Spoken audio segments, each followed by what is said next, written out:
Creating impactful and lasting change is a mission, a vision, and a movement. Welcome to Nonprofit Voices of Impact, the show that will delve into the heart of the nonprofit world, showcasing the leaders and change makers who are driving meaningful transformation in our community. Through engaging interviews, real-life success stories, and valuable insights, this podcast highlights the passion, innovation, and dedication that fuels nonprofits across Westchester County. Whether you're a nonprofit leader or advocate, Nonprofit Voices of Impact empowers you with the knowledge and inspiration to make a powerful difference.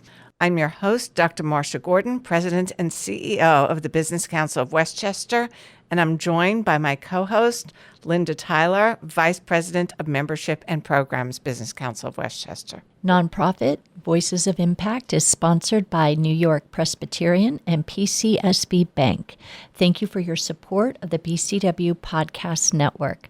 My name is Linda Tyler, and I am Vice President of Membership and Programs. On today's episode, we're focusing on two issues that touch many families in Westchester: access to affordable housing and the growing impact of Alzheimer's disease. We're joined by two incredible leaders who are tackling these challenges head on. Andrew Germansky, Senior Vice President of Real Estate at Westhab, Inc., and Lisa Kaurich, Director of Development at the Alzheimer's Association. Thank you for the great work that you do on behalf of Westchester County and the BCW. From expanding affordable housing opportunities to breaking down the stigma around memory loss, Andrew and Lisa bring unique insights in how nonprofits are creating meaningful change in our community. Andrew and Lisa, thank you for joining us today. Before we dive in, please tell the audience a bit about your roles and the mission of your organizations. What makes your mission specifically impactful in Westchester? Lisa, would you like to start? So, as mentioned, I'm our Director of Development here at the Alzheimer's Association. And Alzheimer's is a disease that's impacting so many people. Today, more than 7 million Americans are living with Alzheimer's, and more than 23,000 of them are living in Westchester. New York State has the second highest rate of Alzheimer's out of any state. So it is really important that we are advocating and educating people about the disease, but then also what's available to them post-diagnosis, as well as their family, from, what is available support system-wise, as well as, what do I do now? What does my life look like, and how can I find support? That makes sense. You're not only a resource, but you're a support system which families need upon a diagnosis like this. And if we have time later, it would be interesting to talk about why New York is the highest. I wonder why. That's a whole other conversation. Andrew, talk to us a little bit about your role.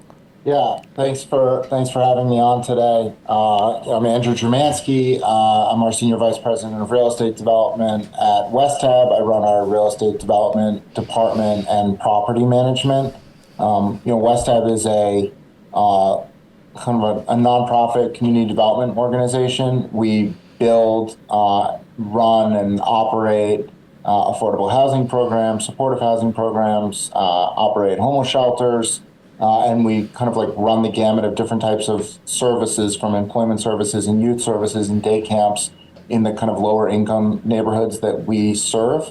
I think the housing affordability issue has become, a really kind of national hot topic recently.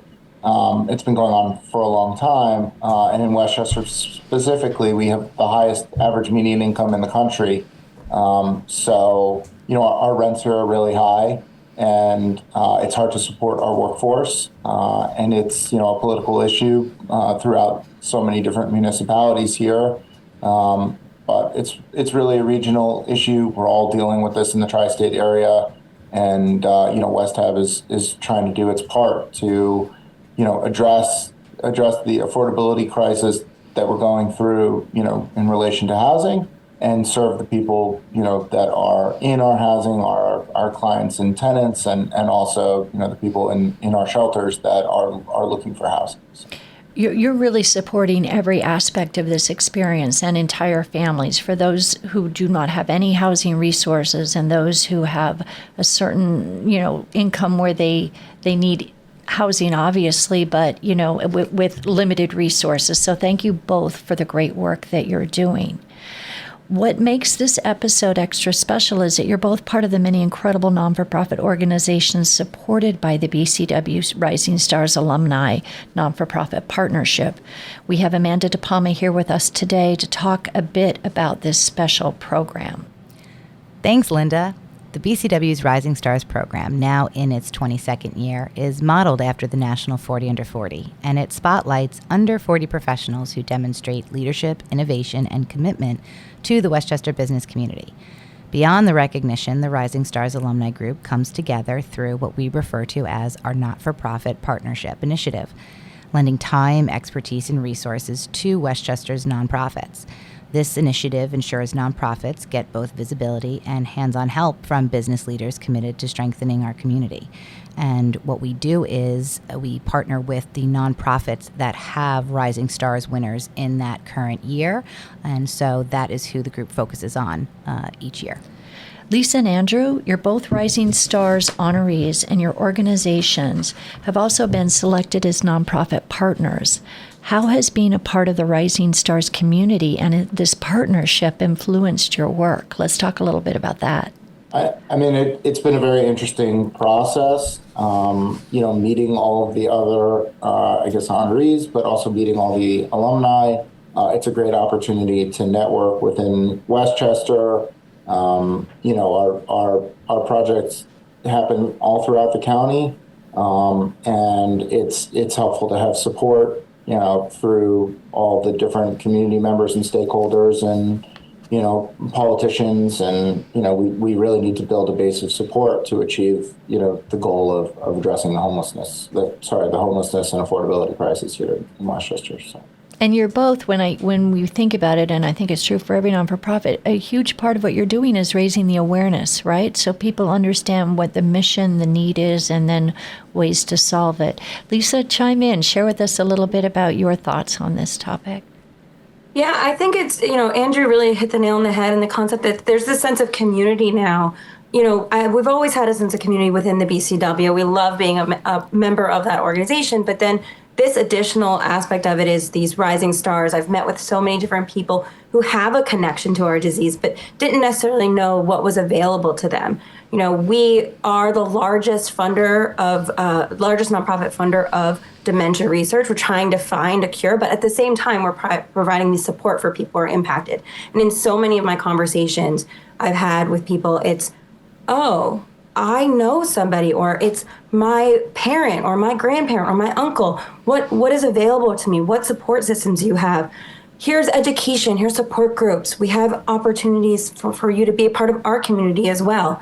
And it's also impacting their bottom line because we know that 6 in 10 caregivers were employed last year. So that's impacting their employees and is leading to absenteeism and so many different things. So working together has really helped us to educate their employees as well as their clients and just raising awareness about this disease and then what is available. Because now we're in this era of treatment and there's so much opportunity, and what's coming down the pipeline is just incredible, and it'll be so exciting to continue these partnerships. Absolutely. And I think what both of your organizations are doing, and so effectively, is you're really supporting entire families, because when something happens, when there's a crisis, it doesn't just affect one person, it affects everyone within the family unit, and you're doing great work to address that. Lisa. Yeah, I think, sorry, I didn't mean to cut you off. No, go ahead. That's one of the reasons I'm involved. My grandmother had dementia and my father was her caregiver, and he was in that sandwich generation where he was taking care of his kids as well as taking care of his mother. So I saw the toll it took on him.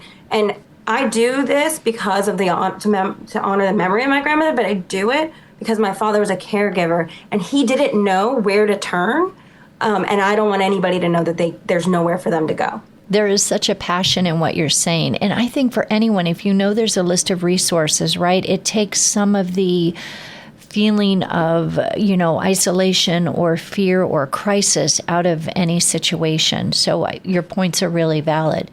Switching gears for a moment, Lisa, can you tell us and explain the difference between Alzheimer's and dementia? And if someone is worried about memory loss, what should they do? Yeah, that's a great question. So dementia is really an umbrella term for the collection of symptoms. And Alzheimer's is the most common form of dementia. So we support all forms of dementia, providing resources and supports for everyone. It's not just Alzheimer's. So other forms could be Lewy body, vascular dementia, so many different kinds. And it's important to know that Alzheimer's is affecting your memory, thinking, behavior. Symptoms generally grow severe enough that they interfere with daily tasks. We actually have an education program that talks about the warning signs of Alzheimer's, and it talks about what's a normal part of aging and what it could be a concern.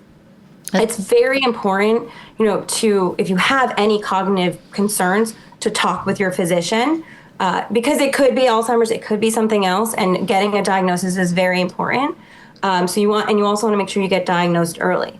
The most common symptom is difficulty remembering new information. Other signs could include confusion with time or place, new problems with speaking or writing, or difficulty with common tasks such as getting dressed or making a familiar recipe.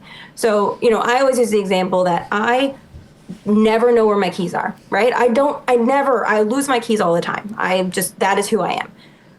But they tend to be in a place that makes sense eventually. They're on a desk, they're on my kitchen table. If they're in my refrigerator, that could be a concern, right? So that could be a sign of something, because why would I put my keys in my refrigerator? So it's thinking through all of that. But a big thing is if anybody has any questions or concerns, we have a 24/7 helpline, and we can answer those questions. We can talk about, what is a warning sign, or you're concerned about a loved one, and you can call us at 800-272-3900, and we will answer all of your questions. That's a good resource, and by experts, people who really understand the disease and know the symptoms. Yeah. Lisa, they have electronic key finders. Have you seen those? I know. My husband says he's going to get me one. And the thing that's so funny about my keys is that there's about 20 of them on there, because it's for all my offices, it's for everything I have, and I don't know. My kids make fun of me for it too. I tell you, I'm a creature of habit. I try to put my keys in the same place every day when I get home. But good point. There are key finders. Andrew, looking at the real estate sector, what is the current climate for affordable housing in Westchester? And what are some of the biggest constraints you're facing? I would say there's a lot of goodwill towards building housing right now. I think that, politically, there's a real understanding that, people are struggling. There's lots of different reasons for that. Some just based on the fact that, our rents have gone up greater than our incomes. And that's especially true kind of here in Westchester. The problems we have here, so there's a lot of funding, there's a lot of, political will to find unique ways to finance housing, to, provide different ways of doing it. I think one of the issues we have here is that we have so many different municipalities, and some are willing to work with us to find creative ways of building housing. Some are less willing. I would also say that I think there are zoning, I would say, is probably our number one constraint. And when you have so many different municipalities and each one has their own zoning, and their zoning is based more for single family or and not for multifamily, there still is a stigma about multifamily and the people who live there. If we could eliminate or we could change the zoning dramatically to allow more multifamily, then we could increase the supply. And that really is, the supply of housing is really what we need to kind of fix this affordability issue that we're all kind of seeing in the region. So I think at least part of what could make a difference is your voices, right? Making sure that the right people who are the decision makers are aware of this, and hopefully that will lead to, as you say, more access to affordable housing for the many people who live, work, and educate their families, grow their families here in Westchester County. So that hopefully will increase the access and the affordability and the ability to more affordable housing within Westchester County. My number's off a little bit. 1 million people live here and work here. So we're very proud of that. Build coalitions of different types of stakeholders, people who work in communities, people who are business owners, politicians, other nonprofits. One of the really important things that I think, and this is part of the BCW world as well, is that we need public-private partnerships. We're able to build a lot more housing, with private developers, with private companies. We all need donations, so having private individuals is important as well. But this is a public-private partnership business, and everybody involved allows us to kind of like keep changing little things here and there that move and address the problem. It moves the needle, right? And those alliances and relationships make a difference. They're key in any growth or progression of a business or a mission or a non-for-profit. Lisa, many people still don't fully understand Alzheimer's or feel hesitant to talk about memory loss. How does the association work to break down stigma and raise awareness? Yeah, that's a great question. I will say that more people talk about it now than they have in the past. People are speaking. It's one of the most concerned diseases that people have. People want to know. And the biggest thing is reaching out and finding the resources. If you see something or you feel that, your loved one you're concerned about them, is reaching out and talking to us. Alzheimer's is not a normal part of aging. It is a disease, right? So it's very important for you to talk with your doctor about this, because the earlier you talk, the more open you are to different things that can happen, whether it's your care plan of what it's going to look like, because there is no cure for Alzheimer's at the moment, or getting access to the most exciting things that we have, current treatments that will give you more time in the earlier stages of the disease. It's not a cure, right? It's not perfect, but it gives you access to, to be more cognitive or more aware or more present, to walk your child down the aisle or witness the birth of a grandchild. So having some more time is very crucial to a lot of people. And I think it's just so important to make sure you're getting regular checkups, focusing in on your health. And if you have any cognitive concerns, contacting us, looking at our resources. I mentioned our helpline, but we also have our website, alz.org. But also just making sure that you have access to all of the things that are available to you. We need to talk about it more. We need to be okay with it being that this is going to happen. 1 in 9 people age 65 and older have Alzheimer's. And those numbers are continuing to grow. We know that this disease is impacting more people. So we need people to talk. And there's also opportunities to get into to trials so that, if you want to be a part of the future and be a part of the future treatments and things like that, there's so many options. So making sure that you are advocating for yourself and advocating for your family. And what I'm really hearing you say, which is so important, is earlier diagnosis can buy you extra time. It can slow down the progression. And I think it's a good point for family members to also remember, if you see something that feels off with someone you love, encourage them to go to the doctor, encourage them to have the issue, assessed, and then take it from there.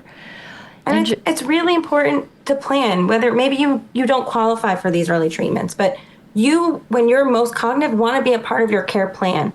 Do you want to stay home? How does that happen? How do we make sure that happens? We have master level social workers on our team who can talk through some care navigation with you as well. That's a free service that we offer. So you get diagnosed, bring in the family. We'll talk to everyone who's a part of your care plan to help you throughout the process, which I think is very crucial, because you don't want people to not know what you want. at the end. That's a really good point. And planning ahead is just a good philosophy for life in general, right? Thinking ahead, planning ahead a little bit. Andrew and Lisa, this has been such an insightful conversation so far. We're looking forward to diving even deeper. You're listening to the BCW Podcast Network. This is Nonprofit Voices of Impact, and we'll be right back after a short break. New York Presbyterian has 3 campus locations in Westchester. New York Presbyterian Westchester in Bronxville, New York Presbyterian Hudson Valley Hospital in Cortlandt Manor, and New York Presbyterian Westchester Behavioral Health in White Plains, and a new state-of-the-art facility opening in 2025 at 1111 Westchester Avenue in White Plains. Known as New York Presbyterian The One, this center of excellence will improve access to medical care by offering a wide range of adult and pediatric specialty care all under one roof, delivered by exceptional teams led by trusted Columbia doctors. NYP The One will include centers of excellence in cardiovascular and neurosensory treatment, men's health, women's health, pediatric health, and a cancer center satellite. Take your organization far with the power of local banking. PCSB Bank's array of services, customized solutions, and local financing decisions mean you have a powerful commercial bank nearby when you need them. Voted best in business banking for 2 years in a row by 914 Inc., PCSB Bank's commitment to serving consumers, businesses, and nonprofits in the community is unparalleled. Stop by one of their 14 branches located throughout Westchester, Putnam, Dutchess, and Rockland counties, or call 888-808-4700 to learn more. Member FDIC, Equal Housing Lender.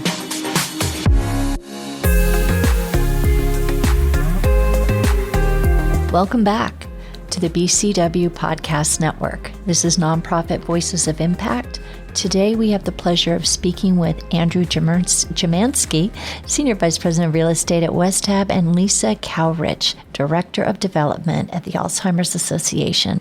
We're discussing their work and its impact here in Westchester County.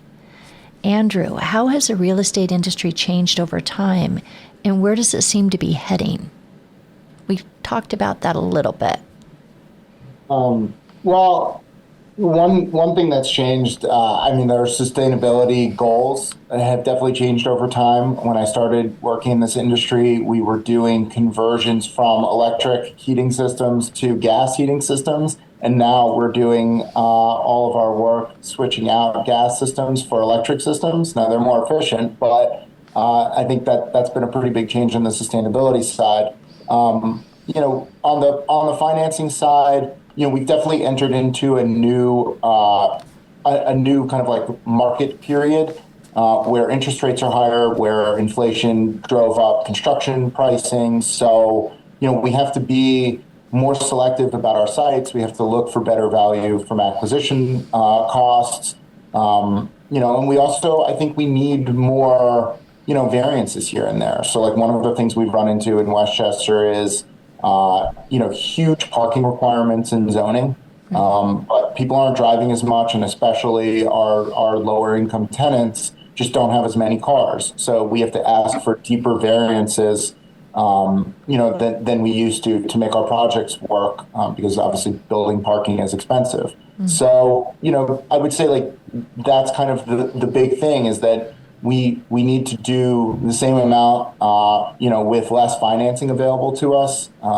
And we need to be more creative and work with municipalities more to achieve a balance and a compromise between what they're looking for and what we need to actually build the building to begin with. So what you're saying, which is a very valid point too, you're really getting creative. You're thinking outside of the box. You're coming up with different solutions and trying to see what works. So thank you very much for that. Lisa, looking ahead, what are some of Alzheimer's Association's goals for the next few years here in Westchester and beyond? Our overall goal or vision is a world without Alzheimer's. So that's our overall goal. And continuing to fund those resources that are available. Specifically here in Westchester, some of the things that are really important for us to work on is, as we talked about, the awareness and the general education, letting people know that this is available, there's resources. but also we're working with health systems. We know that more than half of primary care physicians say there aren't enough dementia care specialists in our communities. The disease is increasing, so the need for paid workforce and knowledgeable skills is so important. And so talking with different systems and different people throughout the community leaders about the importance of funding this disease, funding resources and information, but also changing from top down and down up about how do we work and how do we continue to allow people to live and thrive in this community. Because as you said earlier, this is a disease that's not just impacting seniors. It's impacting the community. It's impacting our families, our children, our brothers, our sisters, our workforce, everyone. So we need to be a community that's really supportive and making a change in that way. Well, thank you both for the great work that you're doing, and it's making a difference, and it's impacting lives and individuals and families. And we're very happy that you are being honored this year as Rising Stars honorees. So thank you again for your time today. Be sure to check out the BCW Podcast Network's expansive lineup of shows: Leadership Unleashed, What's Trending, Advocacy and Politics Unplugged, The Member Spotlight, and Nonprofit Voices of Impact. The Business Council of Westchester is the county's largest business membership organization focusing on economic development and advocacy. With over 1,100 members, it is our mission to work for the profitability of our members and the prosperity of the Westchester community. To learn more, go to thebcw.org.